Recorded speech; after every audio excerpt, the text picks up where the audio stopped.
Hey everyone, and welcome back. I am so excited. We've made it through half of the week. We've made it through. Give yourself a little pat in the back. All right, now what are we doing today? If you guys know what we got going on around here, then you know that we will be doing a science experiment.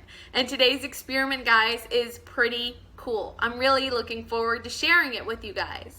Now, before we jump into said experiment, let's of course, talk about our riddle. So, our riddle is a real fun one today, a little bit goofy as all things should be. Our riddle is, I'm laughing because I already know the answer and I just think it's a really funny riddle. Why didn't the moon finish his meal? All right. That's it. That's the riddle.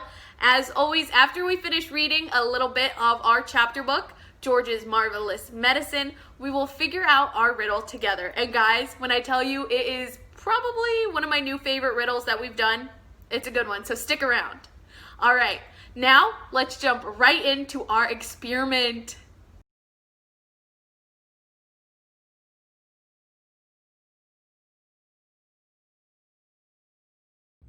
Here we are, about to start our sizzling snowball science experiment. Oh my goodness, guys. Say that 10 times fast. So, what will you need? You'll need some measuring cups. I've got a half cup here, as well as an eighth of a cup, or 30 milliliters. I've got some vinegar, and I've got my baking soda. So, this is going to be our snow. We are going to fill up our, there we go. And these are going to be our snowballs. How I'm going to put them down is like so. Very quickly and boom. Make sure they're in their little snowball shape. All right, I'm gonna do one more.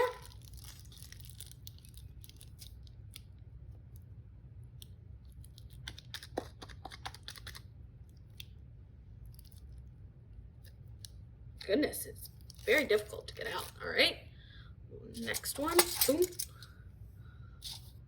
Trying my best to make them very snowbally.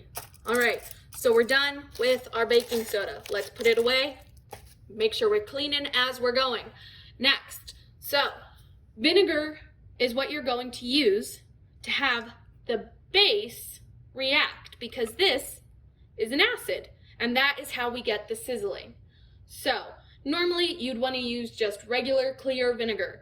Unfortunately, all I have available to me is red wine vinegar. So, we're going to see and do our best to try and make it work. We are going to pour a bit in, about halfway, and, oh, whoa, that sizzled right off the bat. No ifs, ands, or buts. So good news, if you don't have the clear vinegar,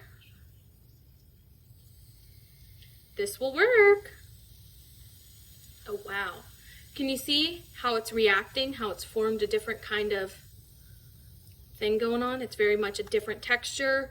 There's a different pattern on there. You can see where the bubbles have popped. Super cool stuff, guys. I'm gonna do one more. I'm gonna pat it down. Maybe let's see what happens if I push it into the, nope, nothing. All right, so let's try once more. Do a little bit.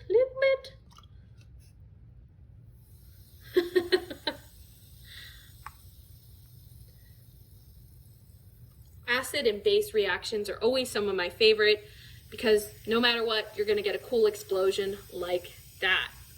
All right, guys, we finished our experiment and now it is time to clean up.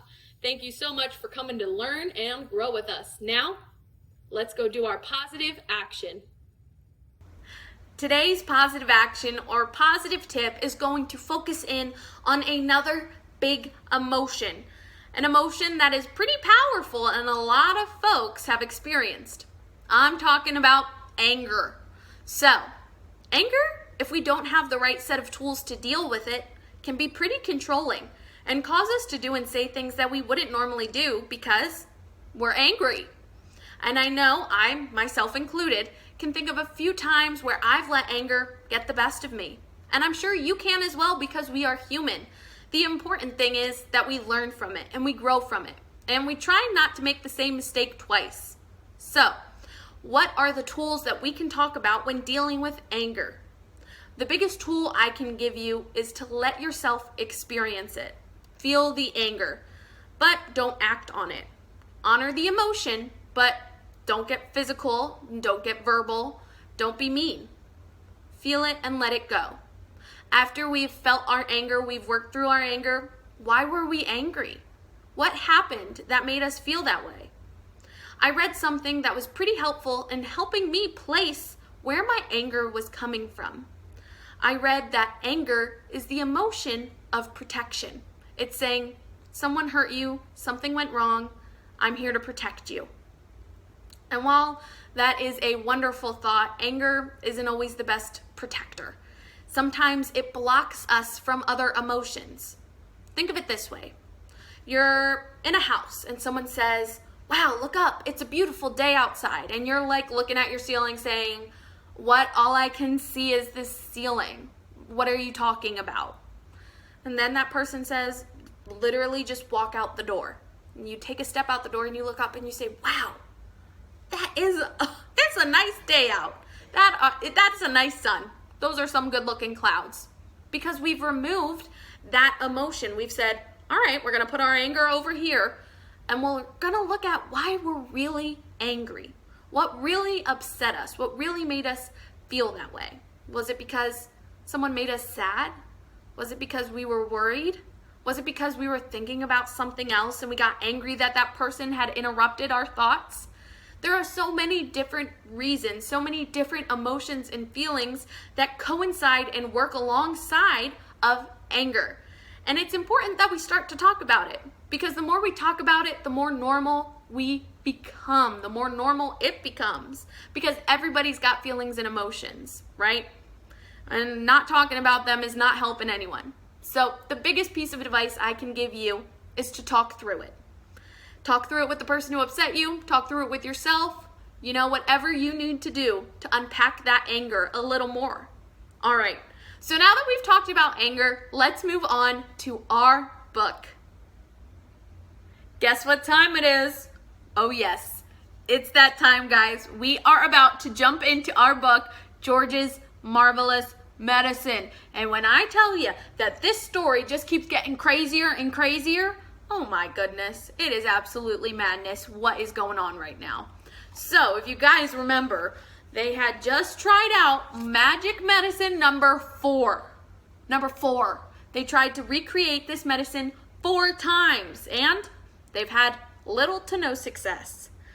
So I'm excited to see what happens. If you guys remember when we left off, Grandma just drank some of Marvelous Medicine number 4, which made, I believe, the chicken shrink. Yes. Yeah, the chicken got really tiny.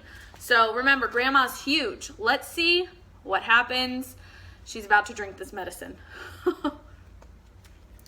Mother, wailed Miss Cranky. You've just drunk 50 doses of George's Marvelous Medicine number 4. And look what one tiny spoonful did to the little brown hen. But Grandma didn't even hear her. Great clouds of steam were already pouring out of her mouth, and she was beginning to whistle. This is going to be interesting, Mr. Cranky said, still grinning. Now you've done it, cried Mrs. Cranky, glaring at her husband. You've cooked the old girl's goose. I didn't do anything, Mr. Cranky said. Oh, yes, you did. You told her to drink it. A tremendous hissing sound was coming from above their heads. Steam was shooting out of Grandma's mouth and nose and ears and whistling as it came. She'll feel better after she's let off a bit of steam, Mr. Cranky said. She's going to blow up, Miss Cranky wailed. Her boiler's going to burst. Stand clear, Mr. Cranky said. George was quite alarmed. He stood up and ran back a few paces. The jets of white steam were still squirting out of the skinny old hag's head. and the whistling was so high and shrill, it hurt everyone's ears. "Call the fire brigade," cried Miss Cranky. "Call the police. Call the man with the hose pipes." "Too late," said Mr. Cranky, looking pleased. "Grandma!" shrieked Miss Cranky. "Mother, run to the drinking thorough and put your head under the water." But even as she spoke, the whistling suddenly stopped and the steam disappeared. That was when Grandma began to get smaller. She started off with her head as high as the roof of the house, but now she was coming down fast. "Watch this, George," Mr. Cranky shouted, hopping around the yard and flapping his arms. Watch what happens when someone's had 50 spoonfuls instead of one. Very soon, Grandma was back to her normal height. "Stop!" cried Miss Cranky. "That's just right." But she didn't stop. Smaller and smaller she got. Down and down she went. In another half a minute, she was no bigger than a bottle of lemonade. "How do you feel, Mother?" asked Miss Cranky, anxiously. Grandma's tiny face still bore the same foul and furious expression it always had. Her eyes were no bigger now than little keyholes, and they were blazing with anger. "How do I feel?" she yelled. "How do you think I feel? How would you feel if you'd been a glorious giant 1 minute ago and suddenly you're a miserable midget?" "She's still going," shouted Mr. Cranky gleefully. "She's still getting smaller," and by golly, she was. All right, check out these pictures. They can show you guys what exactly is going on, which is a whole bunch of craziness. Can you imagine shrinking your grandma? I couldn't. When she was no bigger than a cigarette, Miss Cranky made a grab for her. She held on to her hands and she cried, "How do I stop her from getting smaller still?" "You can't," said Mr. Cranky. "She's had 50 times the right amount." "I must stop her," Miss Cranky yelled. "I can hardly see her as it is." "Catch a hold of each end and pull," Mr. Cranky said. By then, Grandma was the size of a matchstick and still shrinking fast. A moment later, she was no bigger than a pin, then a pumpkin seed, then, "Where is she?" cried Miss Cranky. "I've lost her." "Hooray!" said Mr. Cranky. "She's gone. She's disappeared completely," cried Mr. Cranky. "That's what happens to you if you're grumpy and bad-tempered," said Mr. Cranky. "Great medicine of yours, George." George didn't know what to think. For a few minutes, Miss Cranky kept walking around with a puzzled look on her face, saying, "Mother, where are you? Where have you gone?" All right, so we're about to finish the book, guys. Where did you go? But she calmed down quite quickly, and by lunchtime, she was saying, "Oh, well, I suppose it's all for the best, really. She was a bit of a nuisance around here, wasn't she?" "Yes," Mr. Cranky said. "She most certainly was." George didn't say a word. He felt trembly. He knew something tremendous had taken place that morning. For a brief few moments, he had touched with the very tips of his fingers the edge of the magic world. All right, guys, that's it. That is all she wrote. Well, all he wrote. So, how did you like it? Craziness. I think we have a lesson to learn from it. I think it's telling us, hey, be kind, be kind, be kind. Because was that grandma kind? Absolutely not. Absolutely not. And look what happened. Yikes. But I really enjoyed it. I love this book and I'm excited to continue with a new book. So, before I say my goodbyes, guys, let's talk about our riddle. If you guys remember, at the beginning of our video, we had a fun, goofy riddle for you all to answer. So, do you remember? Our riddle was, why didn't the moon eat his whole meal? The answer is, because he was full. Get it? because there's a full moon, but he also had a full stomach. I thought it was a really funny little joke. I hope you guys enjoyed it as well. Hope it brought you a little joy. Thank you so much for watching, and I'll see you next time. Bye!